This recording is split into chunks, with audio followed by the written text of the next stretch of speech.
Boa tarde a todos. Eu, na verdade, até comecei a somar algumas coisas que eu gostaria de falar e acabei perdendo um pouco, mas vamos começar pela... Estão me escutando? Sim, sim. Oi? Ah, sim, assim. Começando pela sugestão do Renato de vídeo curto, eu até sugiro uma situação que eu acho que é de bastante dúvida para a equipe em radiologia intervencionista, é a relação dos indicadores de dose que tem no display do equipamento, ou no console do equipamento, e o que isso significa, né? Em geral, o pessoal tem o costume de pegar o que é miligray e somar, ou o que tiver em miligray centímetro quadrado também já somar com miligray, eles não sabem bem o que cada valor de indicador de dose pode trazer, né, de informação. Tem até no próprio site da Agência Internacional, tem uma questão assim de pergunta e resposta bem simples, que eu acho que é bem legal da gente daqui a pouco estar adotando e conversando sobre para a radiologia intervencionista. A respeito de EPIs em pacientes, eu tenho um relato bem interessante, vivenciado, acho que foi o ano passado, com um paciente na hemodinâmica gestante, e a equipe de técnicos em radiologia foi super cuidadosa, assim, disse, vamos, acho que ela ia fazer, era na parte mais superior, assim, eu acho que o acesso era via tórax, eu não lembro bem qual é que era o acesso, mas a equipe de técnicos em radiologia colocou o avental de chumbo sobre o abdômen da paciente, né, num angiógrafo. Então, assim, essa ideia de onde usar o EPI, como usar, é uma iniciativa bem interessante da Vigilância Sanitária de Santa Catarina e que deveria de ser vista em nível nacional.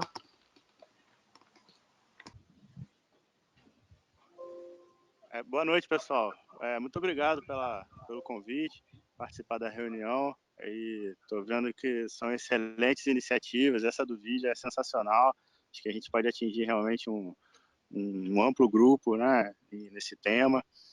E a ideia também de divulgar, né, trabalhos científicos que tem algum cunho prático, bacana também. E me disponibilizo, tá, para ajudar. Eu tenho duas colocações para fazer sobre o primeiro tema da proteção radiológica do paciente. Eu fiz aquele curso de otimização de dose da agência, que é um EAD, e lá eles colocavam uma coisa interessante para o caso da paciente grávida, que tem que fazer um exame de tórax, por um caso crítico, como embolia. Eles sugerem dar bário para a paciente e assim preencher o intestino, né, e fazer uma barreira para o espalhamento interno do tórax sobre o feto. Acho que isso é uma informação que poderia ser difundida, é bastante interessante. Outra coisa eu trabalho no INCA, né, e nossos pacientes fazem radioterapia e acaba que há uma banalização da dose sobre os exames diagnósticos. Então, acho que foi o Wilton que, desculpa, acho que foi o Wilton que falou logo no início sobre a questão da justificativa, e então a gente tem alguns pacientes que acompanham tumor no tórax, e o pedido do exame não vem com essa especificação, vem só tomografia de tórax. Então eles acabam fazendo tomografias semanais de tórax que não usa o protocolo de baixa dose. Então, a gente viu um estudo, a gente fez um estudo aqui de caso, né, com um único paciente, e a gente usou aquele site X-Ray Risk e aplicou lá o DLP. Incrementou o risco dose dele em quase 3%. E poderia ser algo bem baixo, né? Então, realmente tem bastante coisa para trabalhar aí. Obrigado. Obrigado a você, Rafael. Nossa, em particular esse negócio do bário aí, eu nunca tinha visto essa técnica aí para usar bário para proteção. Realmente eu nunca tinha ouvido falar. Interessante esse ponto seu aí.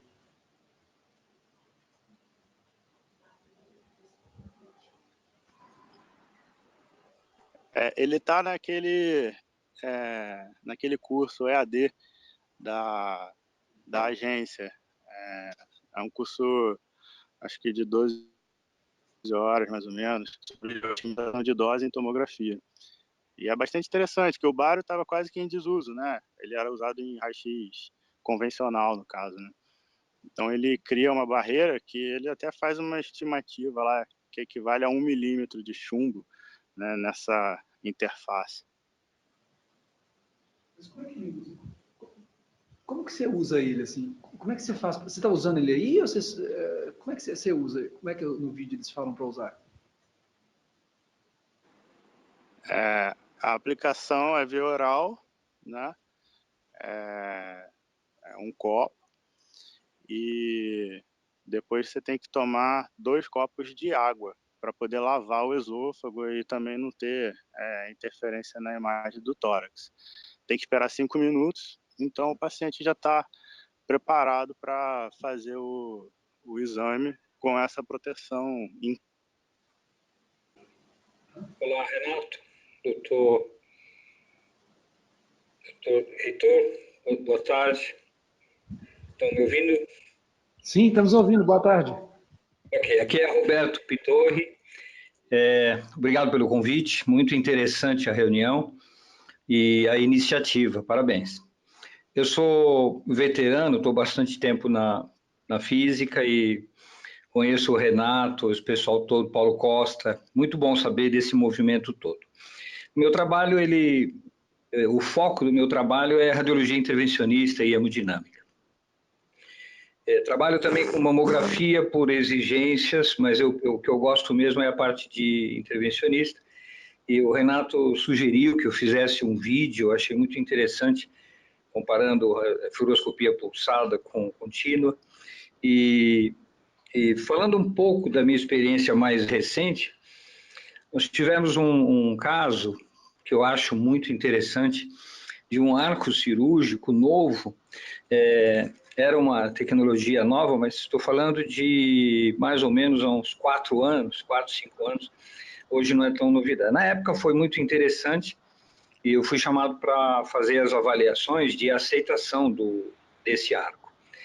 E o que tinha sido feito já pelo fabricante era a visita do application.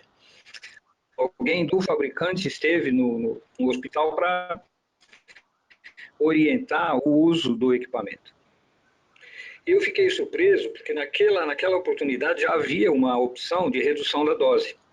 E a redução da dose era muito evidente para o operador, era muito fácil. Havia mesmo já uma intenção de reduzir as doses na fluoroscopia. E eu fiquei surpreso também porque a qualidade de imagem era muito boa, relativamente às máquinas que nós já conhecíamos. E aí, então, eu fiz uma redução da dose, ele tinha opções de reduzir a metade, a 1/4 e a 1/8. Imagine, eu fiquei muito surpreso. E com o dosímetro e com o operador da máquina, nós fizemos essas reduções. Eu sugeri ao operador que ele iniciasse o procedimento com uma dose baixa e, se fosse necessário, ele poderia ter opções de aumentar a dose e ainda trabalhar com dose baixa. Então, ele começou a trabalhar sempre com 1/8 da dose. Eu fiquei surpreso porque o application não havia sugerido essa redução. Eu acho, não sei se ele tinha... Naquela época não se falava tanto de redução de dose, né? E o resultado disso, muito interessante, é que nesses anos, 4, 5 anos que já se passaram, nunca houve a necessidade de usar uma dose mais alta. Quer dizer, nós estamos chocados, surpresos, os procedimentos não são procedimentos intervencionistas, são procedimentos que não exigem tanta qualidade. Então, para nós todos foi uma surpresa. saber que é possível trabalhar. Hoje os detetores estão com uma qualidade assim, muito diferente de 10 anos atrás, quando a gente começou com radiologia intervencionista. Esse é um caso interessante. Eu não sei se seria o caso publicar, não sei o que vocês acham, mas eu achei a experiência em si bastante, assim, ilustra bastante um termo que eu ouvi, não vou me lembrar agora, mas foi num desses cursos, o professor sugeriu que nós tivéssemos um treinamento do médico para ele ser mais tolerante a uma imagem com um pouco mais de granulação na fluoroscopia, principalmente quando é uma fluoroscopia de localização de estruturas, onde ele está posicionando o catéter, ele está procurando a melhor posição do catéter, que ele trabalhe com uma fluoroscopia com granulação e que ele seja treinado pelo físico nesse sentido.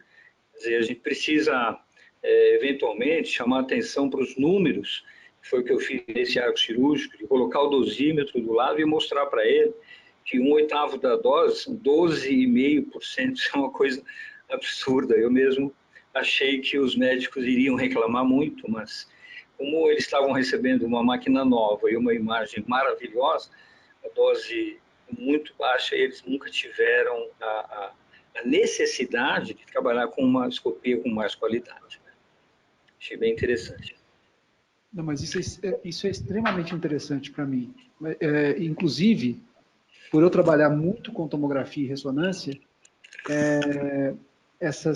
quando se fala, por exemplo, em mamografia, ou em fluoroscopia, ou em arco cirúrgico, é uma coisa que realmente eu perco a linha, porque eu esqueço da importância de reduzir a dose, porque nesse caso, inclusive, o médico está ali, o paciente tem que receber a dose, tanto que eu estava falando sobre justificação. Mas aí, no caso, aí o médico está recebendo todo dia essa dose, isso aí é fantástico. Inclusive, eu ia ver se você tem esses dados, nem que seja de uma maneira não tabulada, para poder colocar isso no site, além de eventualmente demonstrar de alguma forma, para poder colocar esses dados, porque isso é muito interessante.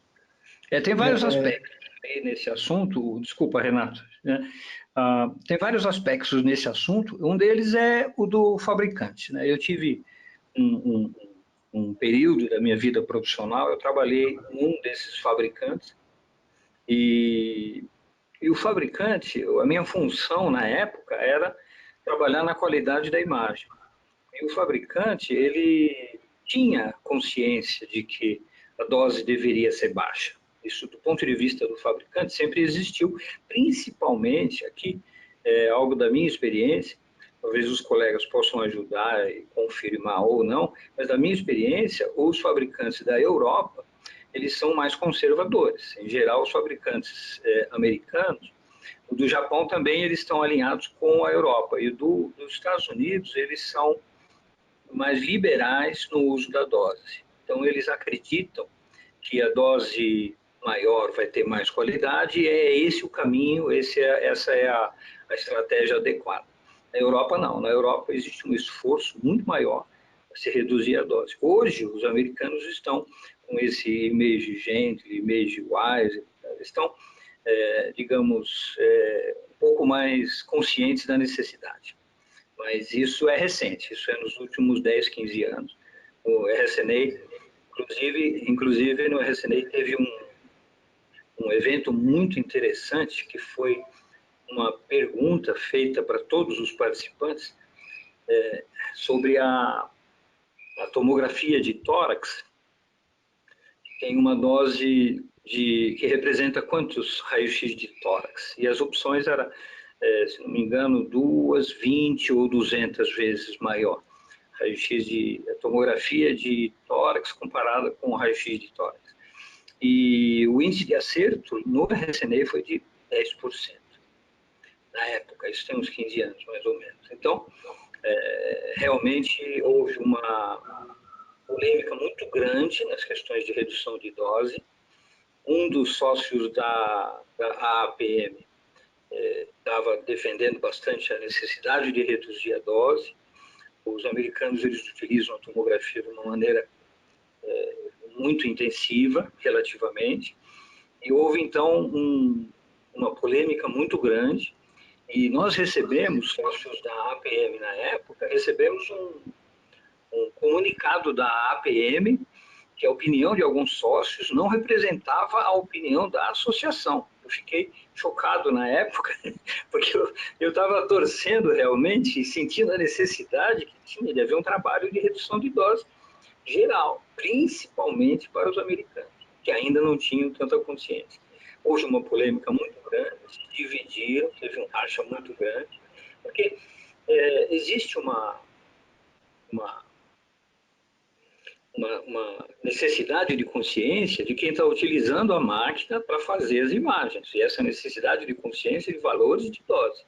Então, teve uma menina na Califórnia, uma operadora, uma técnica, que ela teve um processo com a mãe de uma paciente pediátrica, e a paciente teve um eritema, numa tomografia de crânio, e na época os tomógrafos não tinham essa informação sobre a dose, e a mãe achou aquilo muito estranho, aquele eritema, e foi procurar as causas. A menina que estava operando, a técnica, ela tinha uma mensagem na tela de que tinha algo errado na tomo, a dose estava muito alta, e a menina clicava para fazer nova aquisição. Então ela fez isso 2, 3 vezes, e depois, quando foram investigar, durante o processo, o juiz perguntou para a menina se ela tinha noção de que aquilo poderia causar dano ao paciente, e essa menina respondeu que não tinha noção, que ela não sabia que poderia ter esse efeito. Nós estamos falando de algo, não sei exatamente se são 15 ou 20 anos, mas isso aconteceu, a menina perdeu a carteirinha dela de poder operar equipamento, e aí os fabricantes começaram a colocar no display da máquina, colocar os valores de dose para cada. Inclusive, hoje eu vejo, acho muito interessante, porque tem alguns protocolos de tomo que aparece um aviso: olha, esse teu protocolo é uma dose muito elevada. Você tem certeza? Não sei se vocês já viram isso na máquina. Muito provavelmente, esses avisos vieram desses casos de uso de dose muito alta, né? Enfim, eu acho aí a iniciativa é excelente, a necessidade de educação, principalmente de quem está operando essas máquinas. Os meninos têm verdadeiros aviões que estão operando e eles não têm muita noção. A gente precisa trabalhar muito nessa questão de educação. E as escolas hoje, as escolas que estão formando esse pessoal, têm muita dificuldade de ter professores para ensinar. Os meninos que estão ensinando, os professores que estão ensinando nessas escolas, e a gente, eu não sei se estou exagerando, mas a gente tem um número muito grande de escolas para poucos professores que têm condição de falar sobre esses assuntos, né? Então, parabéns pela iniciativa, acho que a gente precisa mesmo divulgar, e eu vou atender esse pedido de fazer pequenos vídeos, acho ótima ideia, perfeito. Se eu puder colaborar, estou à disposição. Muito obrigado pelo convite.